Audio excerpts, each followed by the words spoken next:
कि सूर्यवंशी एक राजा थे जिनका नाम था ऋतवांग। बड़े प्रतापशाली थे, बड़ा प्रभाव था उनका। संसार में समस्त उनकी ख्याति थी, क्योंकि अयोध्या नरेश थे, अयोध्या में राज्य कर रहे थे ऋतवांग। और पति और पत्नी दोनों बड़े धर्मात्मा थे, धर्मनिष्ठ थे। ध्यान से कथा सुनना। पति और पत्नी दोनों धर्मात्मा थे, धर्मनिष्ठ थे। अचानक समय की विडंबना हुई और इनके यहां एक संतति की उत्पत्ति हुई, संतान का जन्म हुआ। जब संतान का जन्म हुआ, सनई सनई उस संतान का सबसे पहले नामकरण हुआ, जात कर्म, और जात कर्म के बाद नामकरण। नामकरण की विधि क्या है? बोले 1 महीने के भीतर बालक जब जन्म ले तो पहले उसका जात कर्म करना चाहिए, और जात कर्म के बाद बोले नामकरण संस्कार। देखो, जैसे माताओं का 16 श्रृंगार होता है, उसी प्रकार से मनुष्य का 16 संस्कार होता है। 16 संस्कार। अब तो महाराज 16 संस्कार के बारे में तो हम जानते ही नहीं। 16 संस्कार क्या है? बोले 2 संस्कार सबको याद रहती है, उसके बाद कोई संस्कार याद नहीं रहता। 2 संस्कार में कौन कौन संस्कार? बोले विवाह संस्कार और मृत्यु संस्कार, है ना? हर एक साल में याद रहता है कि भैया एनिवर्सरी कब है, ये पहले याद रहता है। अब उस 2 संस्कार में भी, विवाह संस्कार और मृत्यु संस्कार में भी, एक संस्कार हमारे जिह्वा पर सदा रहता है। मृत्यु को तो हम भूल बैठे हैं, वो तो हमें पता ही नहीं। इसलिए बालक का जात कर्म हुआ, फिर नामकरण हुआ। नामकरण संस्कार के बाद जब बालक सनई सनई बढ़ने लगा तो महाराज इसके अंदर अवगुण आने लगे। महाराज अब इतने अवगुण आने लगे कि ये बालक, बोले छोटे छोटे बालकों को पकड़ करके और फिर कुआं में डाल देता है। और क्या करता है? बोले महाराज जहां भी जाता है लोग अपने अपने घर में ताले बंद करके भाग रहे हैं। क्यों? क्योंकि बड़ा उत्पाती है। महर्षि ऋतवांक बड़े तपस्वी हैं। बहुत सारे लोग तो इसलिए डरते हैं कि महाराज ऋतवांक के पुत्र हैं। ये बालक इतना दूषित हो गया कि ऋतवांक दुखी होने लगे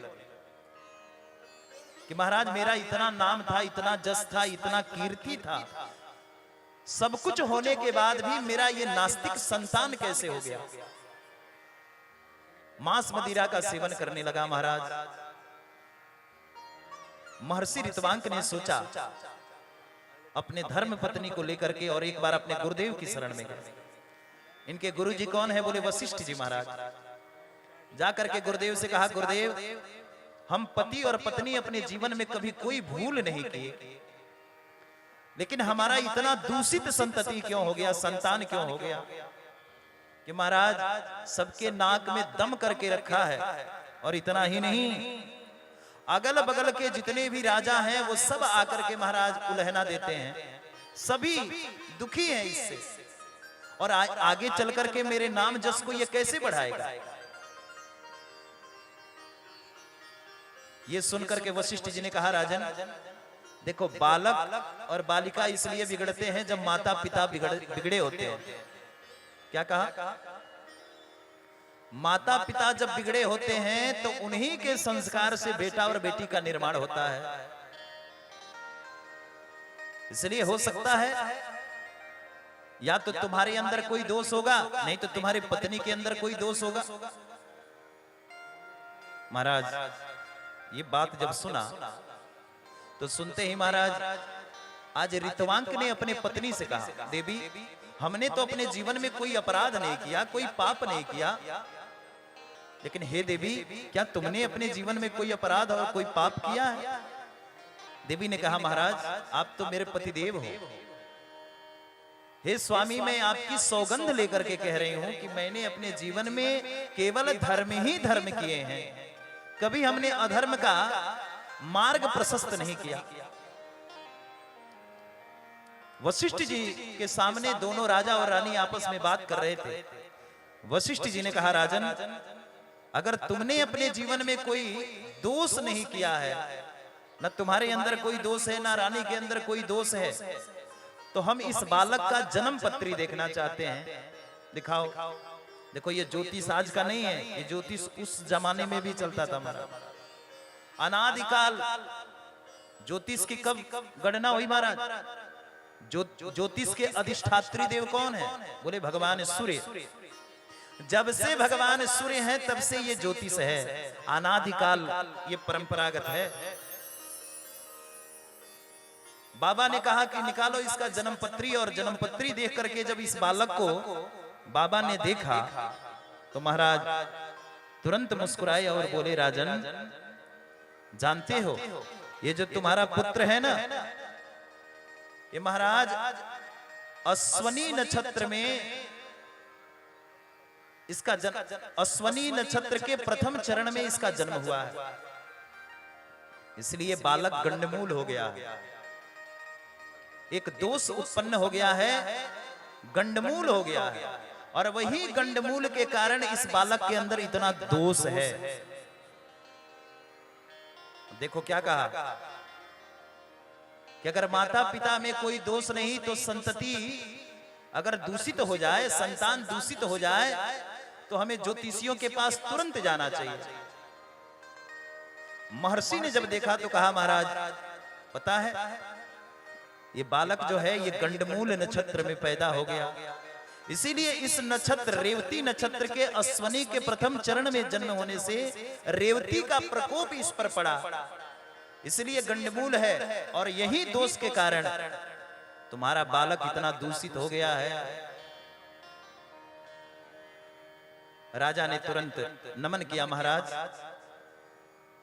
किसी प्रकार से मेरे पुत्र को आप स्वस्थ करो, और आखिर मेरे पुत्र के अंदर इतना दुराचार प्रवृत्ति है, तो ये दुराचार प्रवृत्ति से हटने का संसाधन बताओ कि मेरा पुत्र कैसे ठीक होगा, कैसे इसका कल्याण होगा। उसी समय महाराज तुरंत वशिष्ठ जी ने कहा, राजन जीवन में कोई चारित्रिक निर्माण करना चाहता है तो उसे एक कर्म करना चाहिए, अपने बेटा और बेटी को महाराज भगवती की उपासना करवानी चाहिए। क्या कह रहे हैं? आज स्वयं भगवान वशिष्ठ जी कह रहे हैं, राजन बेटा और बेटियों का चारित्रिक निर्माण अगर कोई करना चाहता है जिससे चारित्रिक पतन ना हो, चरित्र का निर्माण अगर कोई करना चाहता है तो महाराज क्या करना पड़ेगा? बोले भगवती की उपासना कराओ। अगर कोई भगवती की आराधना और उपासना करके नवरात्रि व्रत का ठीक से पालन कर लेता है तो वो मनुष्य इस संसार में कभी दूषित नहीं हो सकता, और उसका चारित्रिक पतन जो है वो पतन समाप्त हो जाता है, चारित्रिक निर्माण होने लगता है। ऐसा जब कहा तो ऋतवांक गए और जाकर के अपने पुत्र से भगवती की उपासना करवाए। लेकिन महाराज रेवती पर क्रोध आ गया, रेवती नक्षत्र पर क्रोध आया ऋतवांक को, और ऋतवांक गए और आकाश मंडल में रेवती चमक रही थी। 27 नक्षत्र हैं ना, उन नक्षत्रों में रेवती हैं। आज महर्षि ऋतवांक ने अपने तेज बल से रेवती के ऊपर मंत्र प्रहार किया और रेवती आकाश मंडल से गिर पड़ी, पृथ्वी पर आई, और आई तो महाराज उसी समय ये रेवती कुमुद पर्वत पर गिर पड़ी, एक बालिका के रूप में गिर करके रो रही थी, बालिका के रूप में पड़ी थी। ऋतवांक जा रहे थे, बालिका को देखे तो फिर से पुनः अपने घर लाया, और उस बालिका को घर ला करके और महाराज धीरे धीरे सनई सनई उस बालिका का लालन पालन करना प्रारंभ किया। बालिका जब बड़ी हुई तो एक बार महर्षि ऋतवांक के घर में ये कन्या बड़े आनंद पूर्वक इनके आंगन में खेल रही थी। उसी समय महाराज महर्षि ऋतवांक के घर में एक दुर्दुम नाम के राजा का आगमन हुआ। ये चक्रवर्ती सम्राट थे।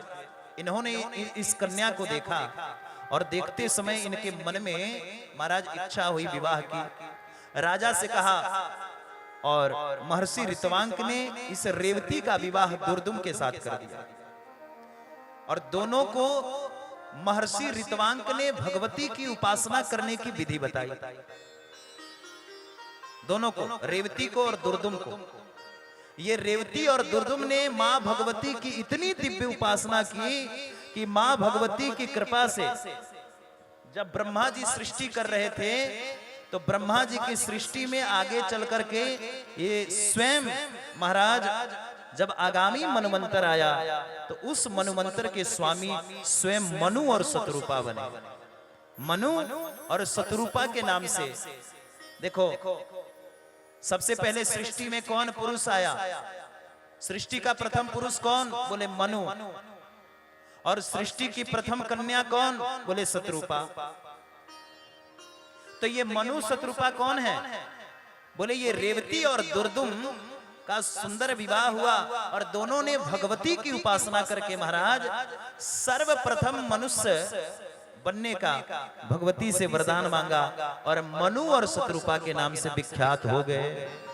बोल भगवती मातु की जय, मां जगदम्बे की हर हर महादेव शंभो। अब आइए इस कथा को, जन्मे जय ने आज प्रश्न किया कि महाराज आपने मुझे भगवती की उपासना की चरित्र तो बताई, विधि तो बताई, लेकिन अब हम आपसे सुनना चाहते हैं महाराज, जिस महिषासुर दानव का भगवती ने वध किया, जिस